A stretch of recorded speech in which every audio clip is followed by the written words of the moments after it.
السلام عليكم ورحمة الله وبركاته. تحياتي لكل عشاق النخيل في الوطن العربي. بنوري للإخوة حبايبنا عشاق النخيل الزراعة، الفرق بين الزراعة في بطمس والزراعة في تربة. الزراعة في تربة لابد بتقطع القصرية زي كده عشان النخلة ما تاخدش منك هوا. دي أنا حشيتها بس عشان نلخص الفيديو. تمام، تغبر فيها بدل ما تكون مجهز مكان الحفرة. تمام زي كده. تمام، ما فيش اسهل منها اهي. بسم الله، وتيجي شايلها كده وتيجي نزلتها حتى كده. تمام،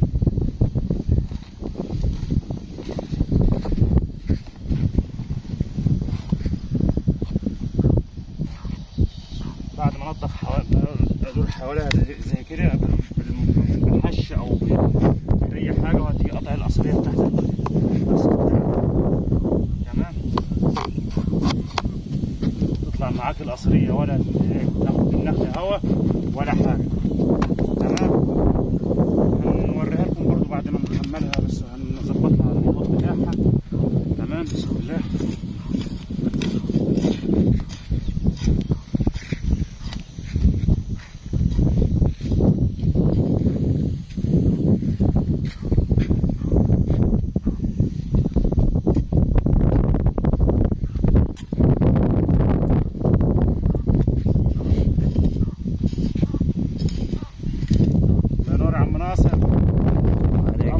أول فيديو نعمله هو عند دكتور طارق أبو عيطة من طمية، مزرعة يعتبر في الفيوم برضه ما شاء الله، تبع جنب بحيرة قارون. بيننا وبين البحيرة مفيش حاجة، بسيطة خالص أهو. يعتبر عند جيراني، عند أهل مصر ما شاء الله. الزراعة بقى سهلة جدا في القصيص. لما يكون مزروعة في بطمس سهلة جدا. أي حد يزرعها، يدورها الشاخ كبرها زي كده، وتيجي شايل نخلتها كده. بسم الله الرحمن الرحيم، ما شاء الله.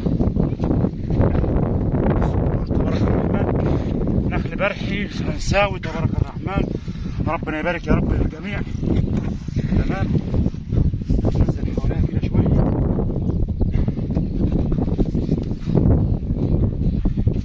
بسم الله ما شاء الله.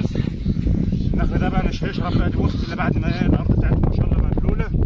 مش هيرسي الوقت بقى الا بعد المغرب تخلص، يعني بعد العصر ان شاء الله. بعد العصر ان شاء الله نسيب باذن الله.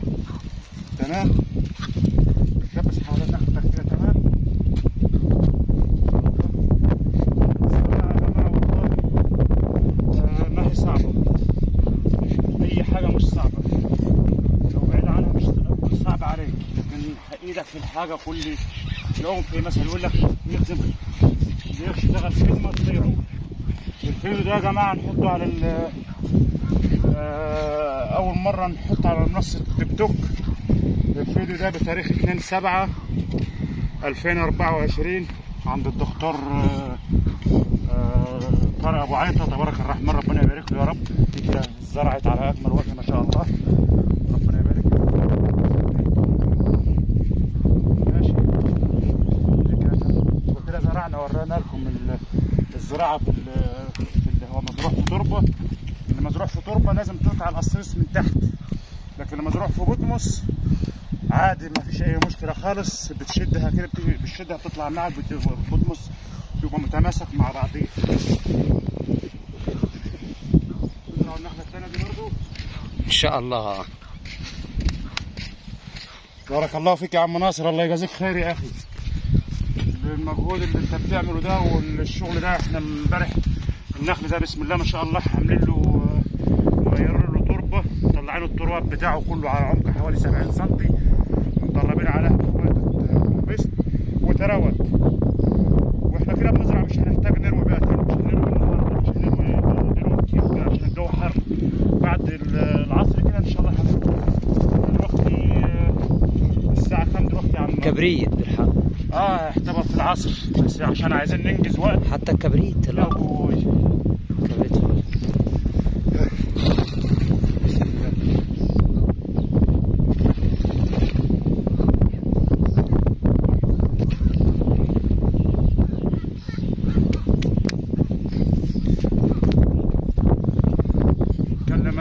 يا جماعه، كلنا بيسعى علينا.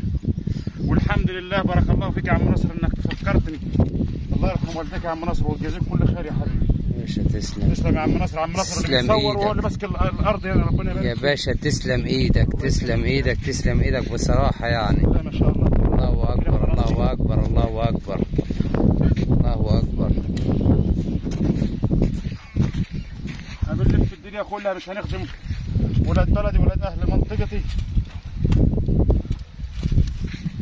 مزارع ما شاء الله في ليبيا 2700 شخص نخل على مدار 19 سنة، ومستقر هنا في مصر ما شاء الله من رابع سنة دي 5 سنة دي ما شاء الله. ما فيش محافظة في مصر ما رحتهاش. الله يبارك في الجميع يا رب ان شاء الله.